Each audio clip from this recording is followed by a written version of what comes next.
Welcome to this exclusive IELTS Listening Practice Test brought to you by Traveller's Guide IELTS. The test is in 4 parts, and at the end we will look at the answers. Part 1, questions 1 to 10. Complete the notes below. Write no more than 2 words and/or a number for each answer. You now have some time to look at questions 1 to 4.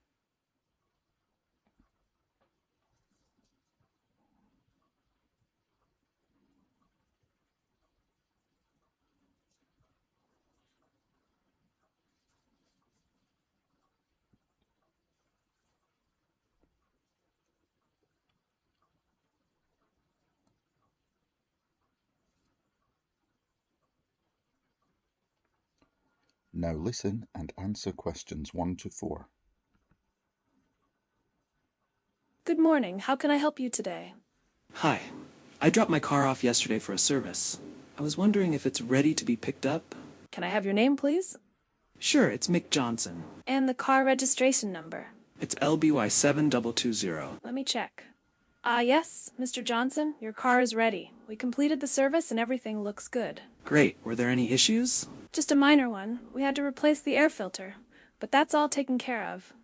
And they've changed the oil, as you requested. Okay, thanks. How much do I owe? It's usually $90 for a service, but there was an additional $35 for the air filter and oil change. So it comes to $125 in total. Will you be paying by cash or card? I'll put it on my credit card, please. Okay. Please insert your card in the machine and type your PIN number when you're ready. Perfect.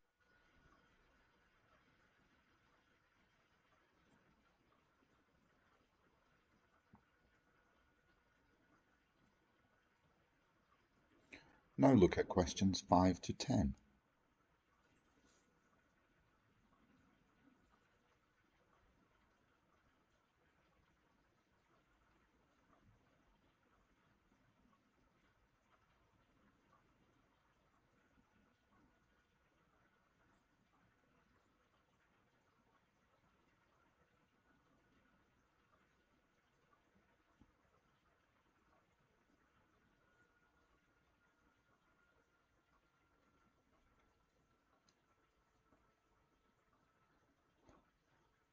Now listen and answer questions 5 to 10.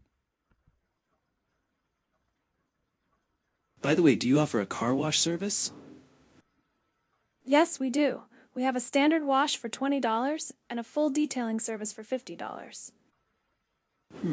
I think I'll go with standard wash. My car is fairly clean on the inside. How long will it take? They can start right away. The full detailing service takes about 40 minutes, although it really is worth the wait. However, the standard was you've chosen will only take 15 minutes. Are you sure you want to stick with that one? I'm happy to stick with the standard wash. Thanks. If you think you might use the car wash regularly, you could join our frequent washer plan. You can get your car washed twice a month for a one-off fee of $350 for a whole year. That works out at just over $14 per wash. That sounds like a good deal, actually. And once a year, you can upgrade your standard wash to the full detailing service for no extra cost. Okay, I think I will sign up for that. Great. Can I just check that we have all your details on our computer? What's the first line of your address? Sure. It's 22 Lemond Road. Lemond is spelled like the fruit lemon with an additional D at the end. Yes. That matches what I've got here. If you pay for that today, we can send you your membership card through the post. And what happens if I change my card during the next year? Don't worry. The card is linked to you, not the car. So if you change car or even move house, you can still use it. Can I lend it to my wife so she can get her car washed? I'm afraid not. The card will have your photo on it, so it's not transferable to another person.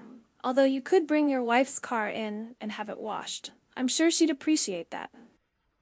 That would put me in my wife's good books. Yes, let's do it. Great. Now all I need to do is take a photo and take the payment.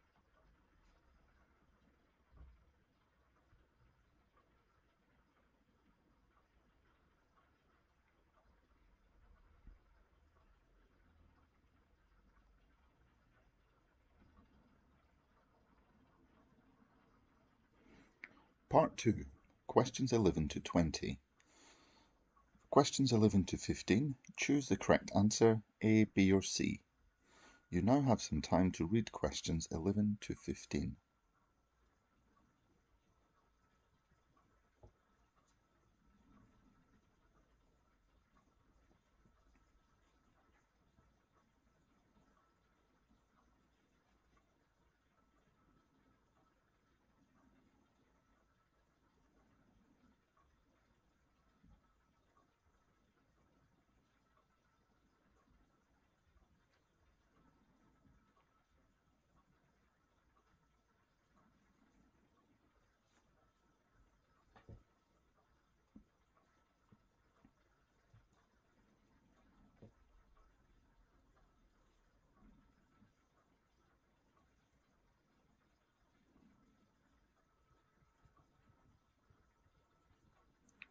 Now listen and answer questions 11 to 15. Last month, the quaint town of Maplewood hosted its much-anticipated Vintage Tractor Rally, an event that drew enthusiasts from across the region. With tractors that spanned decades, steam engines that puffed nostalgic clouds into the sky, and the lively hum of the crowd, the event offered a blend of history, community, and classic country charm. In typical Maplewood fashion, the weather cooperated beautifully. With early autumn in full swing, clear skies and crisp air greeted the early arrivals, while a mild breeze kept temperatures comfortable. By mid-morning, the sun bathed the fields in a gentle warmth, just enough to make everyone appreciate their hats and sunglasses, but never too hot to be uncomfortable. It was the kind of day that felt made for outdoor festivals, a blue sky dotted with the occasional fluffy cloud, and the countryside glimmering in its autumnal hues. No rural rally is complete without hearty food to fuel the festivities, and Maplewood's catering didn't disappoint. Local vendors and food trucks lined up, offering everything from farm-fresh pies to sizzling grilled sausages. A community favorite, the Plowman's Picnic, served up generous helpings of cold meats, cheeses, pickles, and fresh bread, while children and adults lined up for the sweet indulgence of freshly churned ice cream and homemade fudge. For those who preferred a more substantial meal, the barbecue pit was a crowd magnet. The smell of slow-roasted pork and juicy burgers hung in the air, tempting even the most disciplined eaters. Cold drinks, ranging from lemonade to locally brewed cider, were readily available, and with shaded seating areas, the rally grounds turned into a perfect spot for a lazy afternoon meal. The organizers knew the importance of convenience, especially when hosting an event of this scale. With visitors driving in from neighboring towns and beyond, the field next to the exhibition area was opened for on-field parking. Clearly marked and well-organized, attendants efficiently guided cars into rows, keeping the area orderly despite the growing crowd. Vintage vehicles, pickups, and even the odd tractor or two parked alongside modern cars, adding to the overall charm. At the heart of the rally were the vintage tractors, gleaming beauties from eras gone by. Some of the oldest models on display dated back to the 1920s, lovingly restored and preserved by their owners. For many, the event was an opportunity to showcase months and often years of hard work, and their pride was evident in the pristine condition of the machines. However, it wasn't just the tractors that took center stage. The engine parade was a particular highlight, with each vintage engine making its way down the field, accompanied by the cheering crowd. The slow, steady pace of the steam engines contrasted with the tractors, offering a glimpse into how farming technology has evolved over the decades. For many, it was a day to celebrate history, to admire the craftsmanship of the past, and to enjoy the simple pleasures of good food, good company, and the unmistakable hum of a vintage tractor. Maplewood's rally was more than just a tractor show. It was a celebration of the town's heritage and the community that makes it so special. Here's to next year's rally, where we'll once again gather to celebrate the beauty of the machines that shaped our world, all under the same open sky.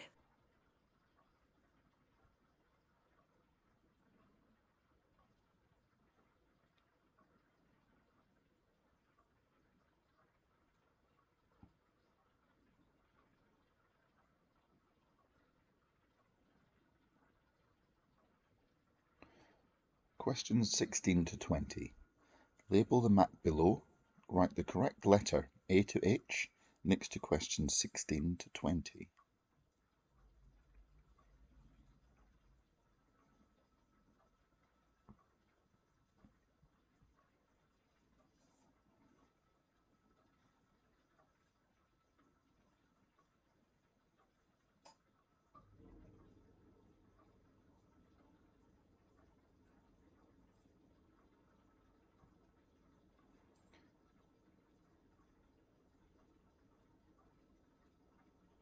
Now listen and answer questions 16 to 20. Welcome to the Maplewood Showground. If you've not been here before, let me give you a map of the area. We're here in the car park, of course, which you can see in the top left-hand corner of your map, just beside Oak Lane, which runs along the northern boundary of the site. That's the way you drove in a minute ago. To walk to the showground itself, you'll need to head to the southeast corner of the car park. You can see a gap in the hedge there, which you can walk through. From there, you can see most of the site in front of you. The first place you might want to visit is the information tent. Here you can find times of events, information about our sponsors, and get medical help if you need it. This is also where you should go if you get lost. The staff there are very helpful. To get to the information tent, you'll first need to cross the small stream that runs across the site. Don't worry, there is a bridge. After you walk over the bridge, you'll see the information tent on your left. It's a distinctive pentagon shape and has a blue and white striped roof, although that hasn't been included on the map. Another place that lots of people want to visit as soon as they arrive is the toilets, especially if they've been stuck in the car for a long time. We do have toilets on site, but they're a bit of a walk from here. Go around the showground and head for the southeast corner of the site. The toilet block is a circular building beside the competition tent. You'll probably get a little peckish later, so no doubt you'll want some lunch. If you've brought your own food, you're welcome to set up a picnic in the area to the left of the information tent. However, we do ask that you don't use any barbecues, as it could be a fire hazard. And if you want to buy food, we have an area known as the food zone, where you can find a range of stalls selling snacks, cakes, burgers, drinks, and even tractor-shaped biscuits. These stalls are grouped together in the area between the competition tent and the trees, over in the east of the field. The showground itself will host a range of competitions and parades, and we have some entertainment lined up as well. We are expecting a lot of people to want to see the show, so we have installed a temporary seating area beside the showground. We were going to put it on the west side, between the showground and the lake, but we found the ground was a bit soft there, so we decided to put it along the south side of the showground instead. Finally, I have to give you a warning about health and safety. As well as the obvious danger that the machinery holds, there are some areas of the park you need to be careful with.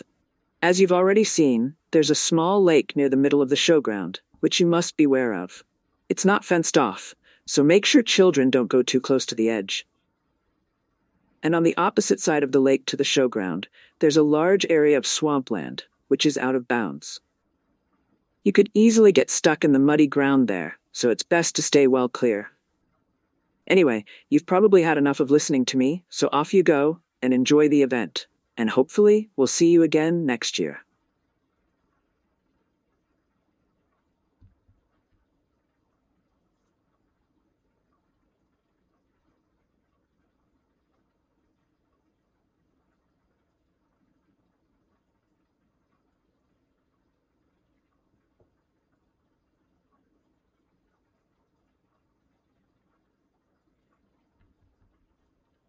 Part 3. You will hear two students discussing some work they have done. Questions 21 and 22. Choose two letters A to E. And questions 23 and 24. Choose two letters A to E. You now have some time to read questions 21 to 24.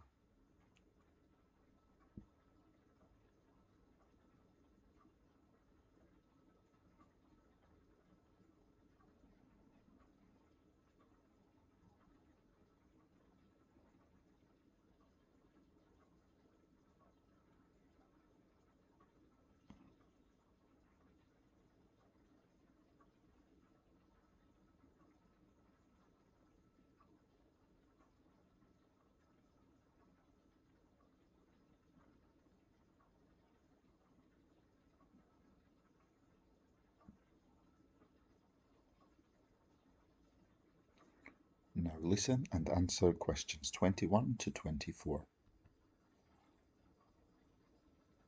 Hi, Brian. Hi, Carla. Sorry I'm a few minutes late. The bus got caught in traffic. Don't worry, I've only been here a few minutes. But anyway, we better get to work on our project. Did you watch the documentary yesterday? The one about genetically modified food that our professor advised us to watch? Yes, I watched it online. Great. So did I. What did you think about it? It was okay. Some of it was pretty boring, actually, and a few of the things they said were so obvious. But there were a few interesting statistics that I wasn't expecting. I know what you mean. They spoke to a farmer who said his yields had increased since he switched to using GM seeds, but that wasn't exactly unexpected. Exactly. Surely everyone would know that already. But I was shocked to learn that humans have been genetically modifying crops for possibly as much as 10,000 years. Yes, most people probably think it is a new practice for humans, but I guess it's much older than we realize. Of course, it depends on your definition of genetically modified. Did you know that growing GM cotton has reduced the use of pesticides by up to 80%? Yes, we covered that in one of our lectures last month. Ah, I thought it sounded familiar. I knew I'd heard that fact somewhere before. Were you shocked to find out that in 2020, up to 94% of the soybeans grown in the USA were genetically modified? Not really. I expected the number to be high, and I'm not really that interested in soybeans. I was much more taken by the genetically modified pink pineapples they told us about. I've never seen anything like that before. Me too. They look delicious, although I'm not sure if I'd be brave enough to try them. So, for our presentation, do you think we should focus on the advantages or the disadvantages of genetically modified foods? I think we should focus on disadvantages. That's more interesting, but we shouldn't try to talk about everything. Let's just choose two and focus on those. Good idea. I suppose the obvious one would be the health dangers? I don't think so. So many of the supposed health dangers have not been proved. People have suspicions, but there's not much evidence to say GM foods are definitely dangerous. I think we should avoid that. You might be right. Besides, it's hard to quantify people's feelings, especially when people often eat GM foods without even realizing. But I think cross-pollination is a good choice. GM crops crossbreed with wild plants to create so-called superweeds, wild plants that are resistant to weed killers and diseases. That's right. These plants could become impossible to get rid of in the future, taking over farmland and invading parks and gardens. There's also an ethical dilemma regarding developing countries. GM foods can grow in areas that other crops can't, and they can survive with less water. However, the developing countries are then forced to buy the seeds from the laboratories in developed countries that make them. They then become reliant on developed countries, who profit off the needs of others. Absolutely. That's much more interesting and tangible than the idea that some people believe GM foods are unnatural, for example. Great, so we're agreed.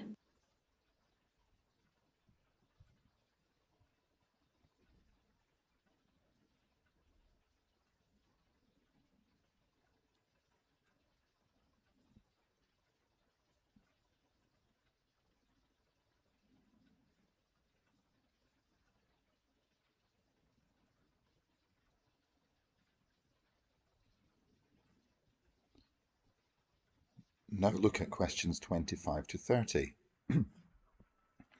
Choose 6 answers from the box and write the correct letter A to H next to questions 25 to 30.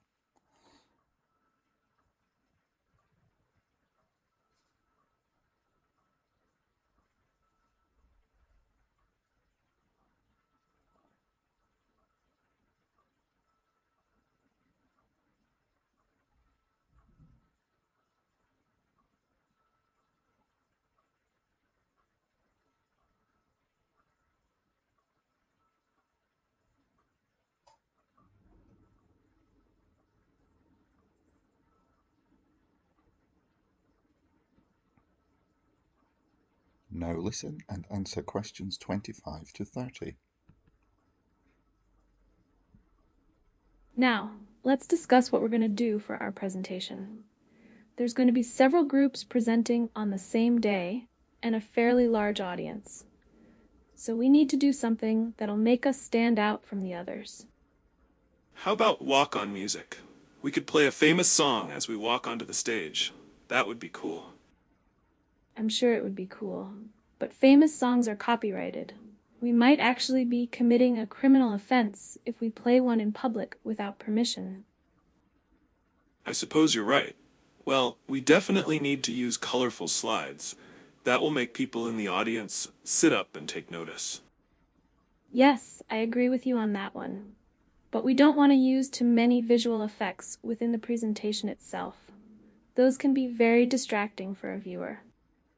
You mean things like zooming in and out and rotating text? Exactly. Okay.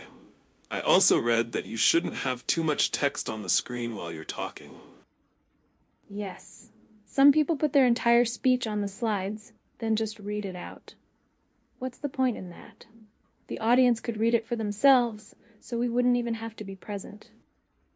I don't think we'd get many marks if we did that. We could add in some sound effects whenever we change to a new slide. My software doesn't have any of those. I'd have to pay extra. We did have some money for this project, but we spent it on matching t-shirts. I don't think we can afford sound effects as well. Fair enough. And you bought that laser pointer as well, didn't you? Oh yes. People don't use them as much nowadays, but I'm sure the more senior members of the audience will appreciate it. It'll help keep track of where we are on the big screen, even if they're not familiar with the subject matter. Unlike our classmates in the audience? Yes, that's right. Right? Let's make a start.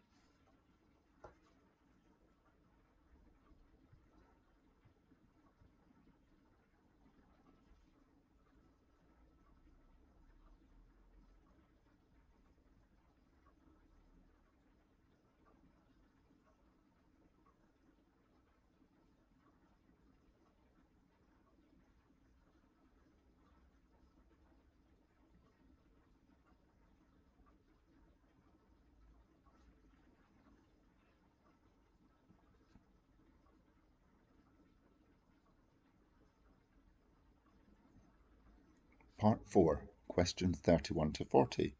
Complete the notes below, write no more than 2 words or a number for each answer. You now have some time to look at questions 31 to 36.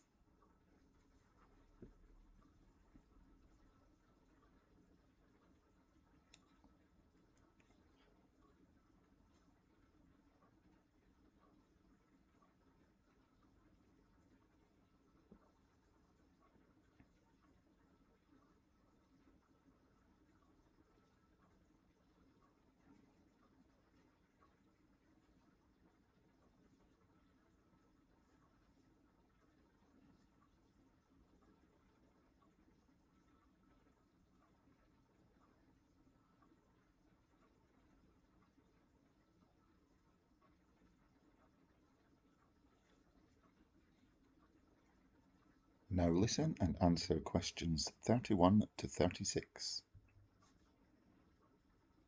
Central Park is a must-see visit for any traveler to the New York City area. Not only is it a beautiful, sprawling natural space within the bustling city, it's also full of distinctly New York character, folklore, and quirky history. But at 843 acres, attempting to see it all in a day is nearly impossible. You could spend an entire day and night exploring, I suppose, and probably get it all in. But would that be actually enjoyable? Well, it would certainly be exhausting. So here at Park Tours Plus, we have designed a tour that lets you experience the highlights in a time-efficient manner. Our tour enters by the Museum of Natural History and ends at 5th Avenue and 59th Street. Take the subway and get off at the Museum of Natural History stop. Take the C train up Central Park West or the B train when it's running, weekdays only. You'll first come to Delacorte Theater. This open-air theater is probably best known for its annual productions of Shakespeare in the Park, one of New York City's most treasured traditions. There are 2 plays produced each summer, sometimes featuring well-known actors. Tickets are free. You'll have to wait in line on the day of the performance to get them. Views of Turtle Pond and Belvedere Castle can be seen from the theater area. I have to admit, Belvedere Castle is one of my personal favorite sites in the park. The name Belvedere literally means beautiful view in Italian, and that's what you get from this miniature castle built on an outcrop known as Vista Rock. It's a great place for a bird's-eye view of some of Central Park's beautiful landmarks. Delacorte Theater, Great Lawn, the Turtle Pond, and the Ramble, and it also provides a respite from the sun under a sheltered area of the main terrace, which we've parked our bikes under many times for a water break and a lookout over the Turtle Pond. Just a note, Castle is a good place to pick up a map. Definitely pick one up if you see one. Conservancy distributes a really useful one, with street locations for the different points of interest around the park.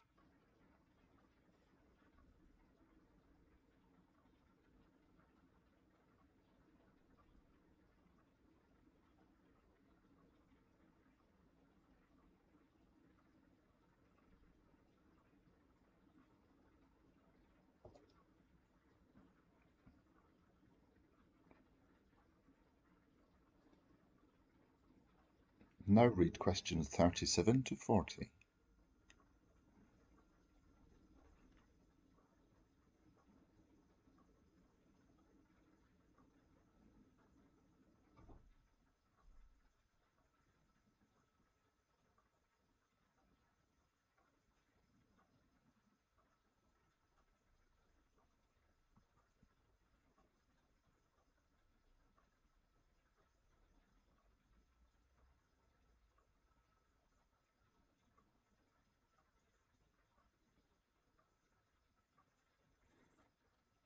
Now listen and answer questions 37 to 40.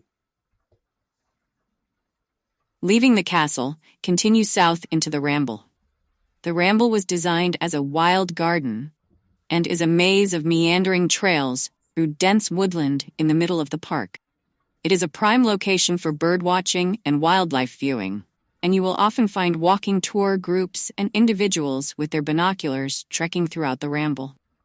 The best way to experience the Ramble is to just wander about the paths and get lost a little. It is edged by the beautiful 20-acre Central Park Lake and the Turtle Pond, where one can often see ducks, turtles, and herons. It is also prolifically treed and shady, so a good break from the heat. No need to overthink the route. Just keep heading south. Moving south, continue to Bow Bridge. Probably one of the most well-known landmarks of Central Park, Bow Bridge has been featured in many movies and is a popular spot for tourists and locals alike.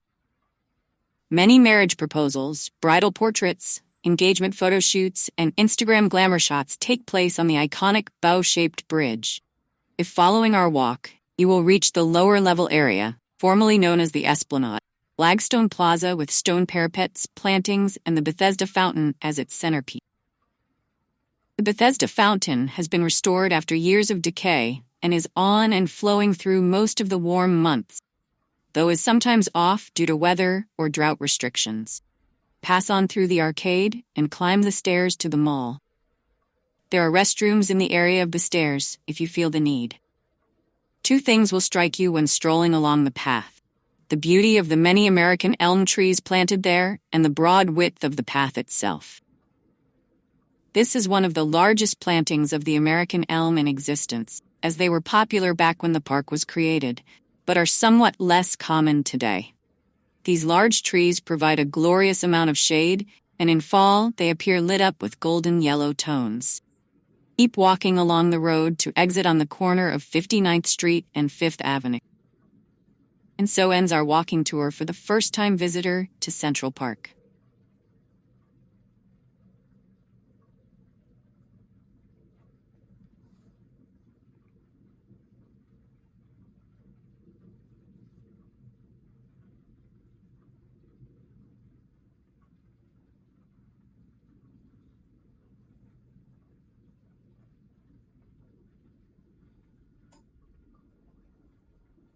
That is the end of the practice test. In a moment, we'll have a look at the answers. Remember in the IELTS listening test that spelling is important. So if you have misspelled your answer, I'm afraid you can't have the point. However, capital letters are not important. Now let's have a look at the answers. 1. Registration. 2. Air filter. 3. $125 dollars is optional. 4. Card or credit card. 5. Standard. 6. 15. You can write the number or the word. 7. Twice. 8. Upgrade. 9. Lemon. 10. Photo. Part 2. 11C, 12B, 13A, 14A, 15B, 16A, 17D, 18H, 19C, and 20E. For 21 and 22, you should have selected A and D, or D and A. Any order is fine. 23 and 24 should be C and D, or D and C. 25H, 26E, 27B, 28G, 29F, and 30A. Part 4, 31, 843. 32, highlights. 33, natural history. 34, actors. 35, main terrace. 36, map. 37, binoculars. 38, herons. 39, fountain, and 40, golden yellow. I would also accept just golden or just yellow. Okay, add up your score out of 40, and then let's have a look at how that would translate to an IELTS band score.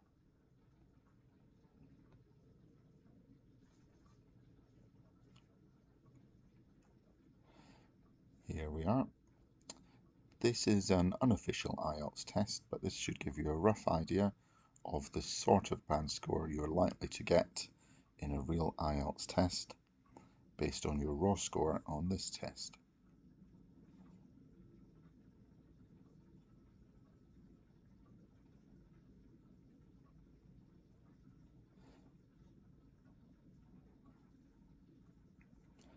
Thank you for taking part in this video.